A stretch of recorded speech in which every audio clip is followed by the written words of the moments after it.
Avec ses 1750 habitants, la commune est la deuxième plus importante de la Vosges après Certigny. La Vosges-les-Bains est une des 4 stations thermales de notre département et même celle qui accueille le plus grand nombre de curistes, 5200 l'année dernière, un chiffre en progression constante.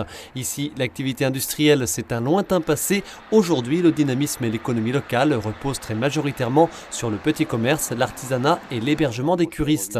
À la tête de la commune depuis 12 ans, le vétérinaire Frédéric Drevet, maire de Feux-Bains-les-Bains, on y reviendra.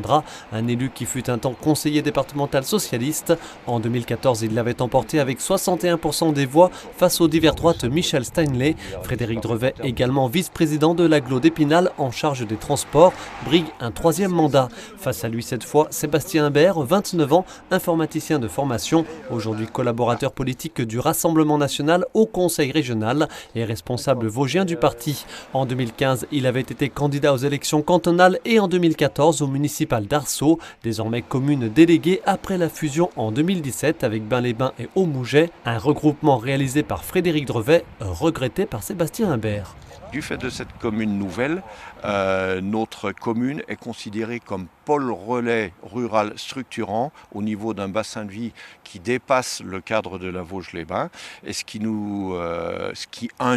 confère un regard privilégié de nos partenaires que sont l'État, la Banque des Territoires, la région et le département. On sait qu'il y a eu une perte de confiance au moment de la fusion de nos 3 communes qui a été réalisée sans consultation publique. Je crois que c'était une erreur majeure du mandat de Frédéric Drevet. Vous savez, la commune nouvelle, elle a fait baisser aussi la notoriété puisque Bains-les-Bains était une marque forte, une marque du thermalisme et qu'aujourd'hui, avec le nom La Vosges-les-Bains, on brouille les esprits sur cette question identitaire. Parmi les projets que Frédéric Drevet souhaiterait poursuivre avec des colistiers renouvelés pour moitié, il y a notamment la redynamisation du centre-bourg en termes de commerce comme d'habitat, l'idée étant de racheter des immeubles vétustes et de les transformer, comme c'est déjà le cas ici, rue du Docteur Leroy. Faire en sorte qu'au rez-de-chaussée, on puisse accueillir des commerces, et bien souvent ce sont des immeubles à 1-2 étages, rénover le premier étage, rénover le deuxième étage, afin de pouvoir accueillir notamment de jeunes couples.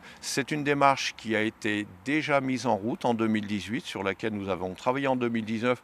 Actuellement, en 2020, nous procédons à la rénovation d'un étage d'un immeuble acquis et nous souhaitons développer cette démarche.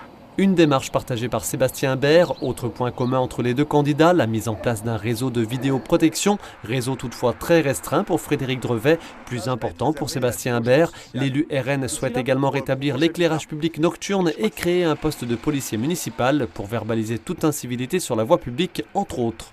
Pouvoir aussi traiter les dépôts sauvages qui sont un véritable fléau dans notre commune et puis pour pouvoir traiter la vidéoprotection qu'on va développer et qu'on développera nous sur l'ensemble du territoire communal et pas seulement sur quelques communes, sur 1 ou 2 communes déléguées comme le souhaite le maire sortant. Impossible de lister ici les souhaits de l'un et de l'autre, signalons toutefois celui de Sébastien Imbert de construire une piscine en collaboration avec l'agglomération d'Épinal et celui de Frédéric Drevet de transformer la friche de la forge de Tunimont en un site économique et touristique.